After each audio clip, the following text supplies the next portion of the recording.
J'ai trouvé le Barça fébrile, mais j'ai trouvé que ce Barça en avait sous le pied et aurait dû l'emporter hier, et aurait mérité de l'emporter face à ce Napoli. T'en penses quoi, Thomas? Et comment ça va? Ben, ça va très bien. Ouais, ouais, le Barça qui, depuis l'annonce de Xavi, de son départ en fin de saison, Mmh. enchaîne les victoires. Donc, c'est peut-être pas une coïncidence. Et hier soir, effectivement, ils ont impressionné sur le terrain, mais on en parlera juste après. Le score n'est peut-être pas à leur avantage vis-à-vis du match retour parce qu'en face, ils avaient une équipe qui était quand même très très malade. Allez, bienvenue sur le vestiaire, bienvenue sur la première chaîne 100% duo dédiée à l'actualité du football. On va débriefer aujourd'hui ces 4 matchs de Ligue des Champions qu'on a pu voir et qu'on a pu suivre hier et avant-hier. Et puis, en fin de vidéo, on fera quand même un bilan. Un bilan sur Ouais. ce tour aller pour justement se projeter sur la suite. N'hésitez pas à vous abonner. On est plus de 21 000 désormais. Merci beaucoup pour votre soutien. On commence par quoi, Thomas? On commence tout de suite par ce Par le Barça? Barça. Ouais, par le Allez, Barça. Il y un avait deux partout. équipes. Il y avait Ouais. deux équipes qui n'étaient pas en super confiance, notamment le Napoli qui venait de virer son entraîneur. Donc là, si je dis pas de bêtises, c'est le sélectionneur de la Slovaquie ou de la Slovénie qui a pris les rênes du club pour ce match-là. Et Naples qui est encore malade, le Barça qui a déroulé pendant quasiment toute la rencontre. Mais au Mhm. final, un partout, le but à l'extérieur ne compte plus. Donc on repart à zéro pour le match retour. Voilà, clairement, ce match aller ne sert à rien en fait. Comptablement, il On sert à a, rien. on a quand même un Barça qui méritait mieux. Ouais. Ce Oui, Barça oui, oui. a clairement été au-dessus, surtout en première mi-temps, manque d'efficacité, je trouve. Mais on avait surtout un grand Méré en face, qui a sorti des parades en première mi-temps. Ouais. Moi, j'ai trouvé ce Barça, ouais, euh, intéressant et surtout dans cette première mi-temps, la pression qu'ils ont mis à cette équipe malade du Napoli. Certes, on Ouais. en reparlera après du Napoli quand même, parce que quand tu passes de titre de Spalletti, champion d'Italie, Et c'est à ça. aujourd'hui Rudy Garcia, Mazzari, Calzona, on en vient à penser, mais on va y en parler après, est-ce que Rudy Garcia aurait pas pu rester quand même? Mais pour en revenir au Barça, bon, déjà tactiquement, j'étais surpris de voir Christensen devant la défense. Je suis Mmh. pas fan de ce système-là. Est-ce qu'il pouvait faire Ah, mieux? mmh. Non, je suis pas fan non plus, mais bon, c'est un Barça qui a été très agressif, hein. Ils ont pressé très haut, le Napoli. Je pense que c'était aussi une consigne de Xavi, de leur mettre la pression directement parce que, c'est la catastrophe industrielle du côté du Napoli. Donc ils se sont dit: «On va essayer de les pousser, on va essayer de les faire douter» et ce Barça, qui aurait dû ouvrir le score en grosse occasion comme ça que j'ai noté, tu as la frappe de Gundogan là, au niveau des 20 mètres. Tu Ouais, as, Yamal qui met le feu et après c'est, ouais, Lewandowski qui tire sur, Meret. ouais. Et t'as, Ouais, et t'as tu vois? Yamal, et t'as Yamal Et qui a cette première occasion sur la oui, passe de, voilà, de c'est ça. Gundogan. Ouais, et la passe de Gundogan, alors, elle est un peu, l'action est magnifique, la passe est belle, le contrôle après il perd un peu de temps, je trouve. Et Yamal, je comprends pas comment il arrive à mettre autant de force dans sa frappe et la trajectoire de la balle qui sort du cadre. Dommage, dommage parce que Mmh. là on joue à peu près la 10e minute et ce Barça aurait pu marquer. Mais surtout, tu vois, bon, on va revenir sur l'égalisation parce qu'elle est peut-être entachée d'une faute d'Osimhen, tu me diras ton avis. Euh, Ouverture du score méritée. On va parler de l'égalisation juste après. Je voudrais revenir sur la dernière situation. Gundogan qui frappe juste à côté. Le ballon Mmh qui mh, touche les mmh. filets derrière. Je pense que. Mais euh, enfin, ils j'aurais, vont ils vont ils j'aurais peuvent voulu le voir le Barça regretter. gagner. Ouais, Ils peuvent le justement, j'y ai regretter pensé. parce que dans 3 semaines, le Napoli peut aller beaucoup mieux. Ils ont quand même des individualités qui peuvent faire la différence, au Camp Nou. On peut penser à Osimhen, à Kvara, à tous ces joueurs-là et que c'était peut-être le moment idéal hier soir de plier la qualif avec un Mmh, 2-1, un 3-1 et cetera. Ils ne l'ont pas fait. Il y a un joueur qui va mieux du côté du Barça, c'est à noter, c'est Lewandowski. Donc hier, il marque son 93e but en Ligue des Champions. Il assoit mmh, sa troisième place des meilleurs buteurs contre 34 clubs différents. Mine de rien, c'est pas rien. mmh. Mais voilà, on n'a pas un Barça qui a été létal devant le but. Ça prouve aussi que cette équipe est quand même un petit peu malade encore. Même si elle est libérée depuis l'annonce de Xavi, un Barça des années 2015-2016, il gagne ce soir 4-5-1 très facilement. Alors Thomas, je vais te partager une image très importante, c'est cette égalisation d'Osimhen. Les images de Canal+ hier nous ont montré cette image où on a un Victor Ouais, ça fait Osimhen qui polémique, ouais. sur le contrôle avec son corps, il met en échec Inigo Martinez, hein, c'est ça si je me trompe pas, Si, si, oui, qui se c'est re- lui, ouais. ouais, qui va chuter. Et donc, Canal+, à l'issue de la rencontre, expliquait que pour eux, il y avait faute. Et David Ginola s'offusquait de dire, je comprends pas aujourd'hui avec toutes les caméras et tous les moyens qu'on a, eh ben il y aurait Mhm. dû avoir faute. Toi, en direct, quand tu vois le but avec les caméras et les ralentis, est-ce que tu estimes qu'il y a faute sur Osimhen? Je te donne mon avis après. En direct, non. Avec les ralentis, oui, puisqu'on voit qu'il y a une légère poussette juste avant qu'il se retourne. Parce qu'en fait, il joue aussi avec son corps. Ouais, Et en fait, pour moi, la faute, elle vient du fait qu'il pousse avec sa main Inigo d'accord. Martinez. Ah, ok. Donc, Pour toi, il y a pour faute. moi, ça Ok. peut siffler. C'est pas un Ça peut scandale, mais siffler. ça. Ouais, ouais, ouais. Voilà, pour moi, c'est pas une erreur manifeste de l'arbitre. C'est-à-dire qu'on est quand même au football, on n'est pas au basket, c'est un sport de Mm. contact. Oui, voilà. Oui, il joue avec son corps. Certes, il fait. Alors, certains diront, il fait obstruction. Vous nous direz en commentaire ce que vous en pensez. Il peut faire obstruction, et ça, je l'entends. Mais pour moi, c'est pas une erreur manifeste de l'arbitre. Il joue avec son corps. Il appelle le ballon avec son autre pied. Quand tu vois tous les ralentis initiaux, pour moi, il n'y a pas faute, ni en direct ni sur les ralentis. Alors après, c'est vrai que les ralentis sont assez bien tourné, hein. Le réalisateur italien, il Oui, a coupé au bon moment. ouais. Maintenant, je suis pas choqué qu'il y ait but. Ce serait contre l'Olympique de Marseille, peut-être que je t'aurais dit que c'est un scandale. Ouais, ouais, c'est vrai. Bon après c'est pas non ouais, mais c'est pas non plus la le scandale du siècle parce que comme tu dis, il y a contact, ça peut siffler des 2 côtés. Moi ça m'a arrangé, hein, je vais pas te le cacher quand j'ai vu l'égalisation de 9, j'étais heureux. Mais ça annonce un très gros match retour parce que d'ici là, Ouais. je pense que le Napoli peut aller mieux et je reste persuadé que le Barça aurait dû plier sa qualif hier et qu'ils auront peut-être des regrets d'ici 3 semaines. Donc attention au Barça. C'est pour ça que je te disais, ce but à la dernière seconde, enfin ce Gundogan, ce tir à la dernière seconde, il peut. On a vu Mmh Xavi mh. très déçu à l'issue. Maintenant, c'est vrai que ce Barça va mieux. Eh bien, écoute, est-ce que tu veux qu'on passe à l'autre match d'hier soir? Ouais, Porto-Arsenal, pas mal de choses à dire là aussi. Porto-Arsenal, victoire à la toute dernière seconde de ce Porto sur un but magnifique de Galeno. Euh, Maintenant, c'était un match très très très très fermé quand même. Bah, Arsenal, en fait, je crois que le poids du maillot en Ligue des Champions était très très lourd pour eux. Je vais te poser une question et tu vas me dire, est-ce que tu te rappelles de la dernière victoire d'Arsenal en huitième de finale de Ligue des Champions? Christophe, tu aimes bien me poser des questions. Alors, je Alors, me suis dit ce matin, j'allais t'en poser une. je l'ai pas, je l'ai pas. Donc dans les années 2010, je pense qu'il y en a pas. Mm. Je sais pas, C'est c'est ça, c'est bon? 2010. C'est C'est 2010. 2010, 2010, 2010, 2010. J'ai pas contre qui. Vas-y, dis-moi. C'est contre Porto, justement. D'accord. 5-0 avec un magnifique Samir Nasri. Donc tu vois, 14 ans, ben on voit que hier, ça apporte ils l'ont senti, je trouve, parce qu'ils ne sont pas livrés.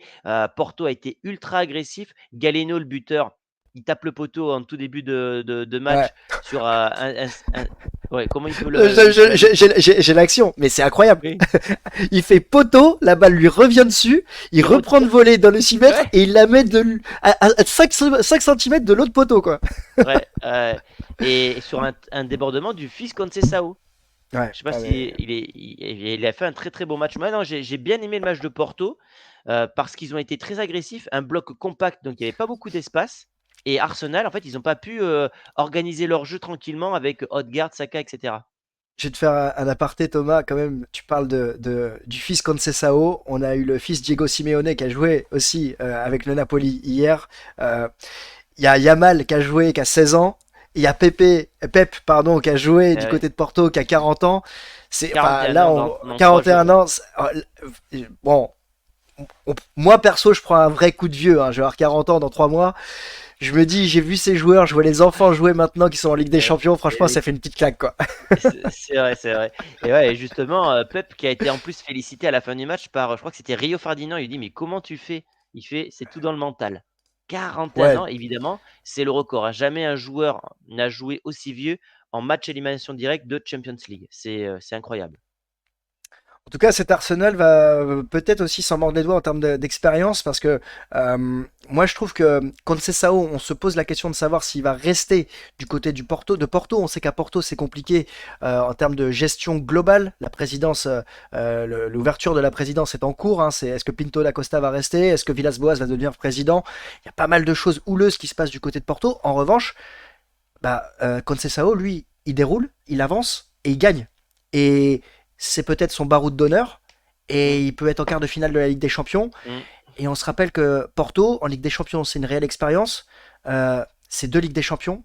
Et quand ça va dans le tour final, bah, ça peut être très dur, très très dur à sortir.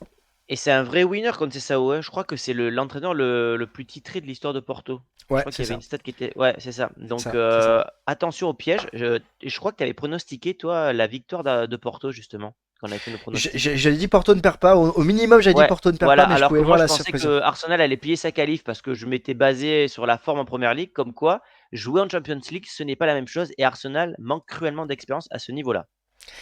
Ils vont grandir, les Gunners, ils vont grandir, les Gooners, appelons-les comme ça désormais, pour cette journée. Je suis en train de retourner en arrière pour aller justement chercher la veille ce Ouais, match.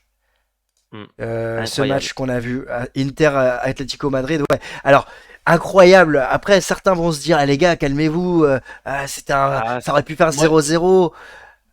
Moi, j'ai kiffé moi, aussi ce match, perso. ouais, j'étais impressionné par l'Inter. Vraiment impressionné. Déjà finaliste l'an passé. Ils sont leaders en Serie A avec quasiment 10 points d'avance, donc c'est quasiment acté. Inzaghi, il est en train de se faire un palmarès parce que quand on parle d'entraîneur sous-coté, je pense qu'Inzaghi, c'est peut-être l'un des plus sous-cotés en Europe Ouais. parce que son passage à la Lazio, il était déjà très très bon. Mm. Et là, il gagne quasiment à chaque fois toutes ses finales avec l'Inter. La seule qu'il a perdue, ben, ça doit être la Ligue des Champions contre Guardiola. Et encore, tu te rappelles, ils n'avaient pas été ridicules en finale, loin C'est de là. clair. C'est clair. Et cette année encore, c'est très très solide. Pavard, exceptionnel. Ouais. Pavard derrière, exceptionnel, franchement. Pavard a trouvé sa place hybride dans une défense à Exactement. 3, mi-central, mi-latéral droit. Exactement. Il apporte un surplus, le surnombre au milieu de terrain. Il apporte dans le demi-espace. Intéressant. Là où on cherchait une défense à 3 en 2021 lors de l'Euro avec l'équipe de France, et il y a peut-être ce schéma hybride. On n'en est pas là, mais on sait qu'en défense centrale du côté des Bleus, c'est délicat, avec beaucoup de blessures. Ah, et puis Ouais. ce système en fait où tu sais, je me rappelle du sapin de Noël de Carlo Ancelotti version Paris Mmh. Saint-Germain, donc c'est il y a longtemps, mais on voyait des joueurs dans chaque ligne du terrain. Tu sais, l'objectif d'un entraîneur, c'est toujours de Ouais. quadriller au maximum toutes les lignes, qu'elles soient horizontales ou verticales.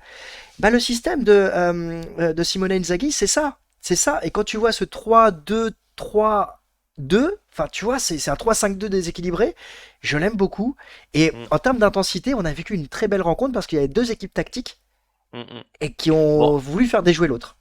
l'Atlético, j'ai revu du Simeone qui a fait du Simeone là, hein. Il a pas Oui, pris beaucoup de risques, mais oui, à l'instar du Barça, je pense que l'Inter aurait dû plier la qualif dès le match aller et ils en avaient largement l'occasion parce que Arnautovic, il a quand même bouffé la feuille de match. ah, il a Heureusement, il s'est bouffé. rattrapé, heureusement, il s'est rattrapé, il a réussi à Ouais. marquer un petit but, mais l'Inter, s'il gagne ce match, 3-0, c'est pas du tout scandaleux et Non. le retour au Wanda risque quand même d'être compliqué, donc attention à l'Inter parce Ouais. qu'aujourd'hui, quand je te parlais de plateau faible, je pense qu'ils peuvent, se frayer un chemin et pourquoi pas rallier encore les demi, voire la finale, parce qu'ils ont vraiment On une très verra, ouais. On verra quels seront les tirages, c'est ça le plus important, parce que enfin voilà, on sait pas aujourd'hui, parce qu'il y a quand même non, des petits mais si tu poussés. veux, toutes les équipes ont joué et moi je classe l'Inter parmi les équipes qui m'ont le plus Ouais. impressionné en huitième de finale. Impressionnant, c'est vrai. Tout va dépendre aussi de la blessure de Marcus Thuram. On Ouais, sait que Griezmann a été blessé à la cheville. ouais. C'est bénin, visiblement. Il va louper le match de championnat ce week-end, mais il pourrait être de retour d'ici 15 jours. Thuram, on ne sait pas encore. Lautaro Martinez. Alors, il y a une grosse hype autour de Lautaro Martinez, surtout en ce moment. On sait que les supporters du Paris Saint-Germain font un focus sur lui pour remplacer Kylian Mbappé par rapport à sa débauche d'énergie. J'ai bien observé son match. Il a eu beaucoup de déchets. Excellent, exceptionnel joueur, je suis d'accord, hein, je ne vais pas le dénigrer. Mais attention, beaucoup de déchets dans son jeu. Il a bouffé la feuille à plusieurs moments. Sur le but, notamment, il oublie son coéquipier sur la droite. Il va la jouer tout Ouais. seul. Hmm, Mmh. Non, attention, moi ça je c'est des petits détails qui font la différence ouais. après, hein. Et pareil en première mi-temps, il a une grosse occasion, provoquée par Marcus Thuram qui avait fait une première Oui, demi-heure exceptionnelle et là il doit la mettre pareil, donc on va en parler de Marcus Thuram parce que j'aime. adaptation éclair, hein. Putain, c'est incroyable, hein. Ouais, et j'aime aussi, tu sais, quand un joueur dégage de l'assurance et a un objectif et qu'il l'exprime et qu'il l'atteint. C'est-à-dire qu'il y a quand même 2 ou 3 saisons, Marcus Thuram, il jouait à Gladbach, il était sur un côté et il a dit Mmh. je veux être numéro 9. Il avait exprimé clairement, je veux être le numéro 9 des Bleus. Et quand tu as des joueurs qui disent comme ça, je veux gagner le ballon d'or, je veux être le meilleur Mhm. joueur du monde, bon, ok, c'est des sorties magnifiques, mais bon, il faut assumer après. Ouais, ouais, Lui, il a non, fait un je, choix. je te Il rejoins. y va. Il va jouer Et numéro puis, 9. Et il s'adapte. Et putain, qu'est-ce qu'il est fort. c'est un enfer de défendre sur lui. Non, mais c'est un enfer, c'est un bulldozer, hein. Et en plus, techniquement, il est vraiment doué, quoi. C'est vraiment un joueur qui est devenu très, très complet. Et je regarde pas tous les week-ends l'Inter, mais en l'espace de 6 mois, qu'est-ce qu'il a progressé? Qu'est-ce qu'il Il y a avait un progressé? reportage sur lui sur Canal justement avant la rencontre. Ils expliquaient justement son côté physique, dos au but, son côté distributeur, parce que justement dans l'action dont tu parles à Lautaro Martinez, il y a tout. Il y a la profondeur avec la vitesse, il y a le coup d'épaule sur le défenseur de l'Atlético, il y a la justesse technique et l'œil pour passer le ballon, et derrière la passe elle est parfaite. Et Lautaro se manque pour moi. Mhm.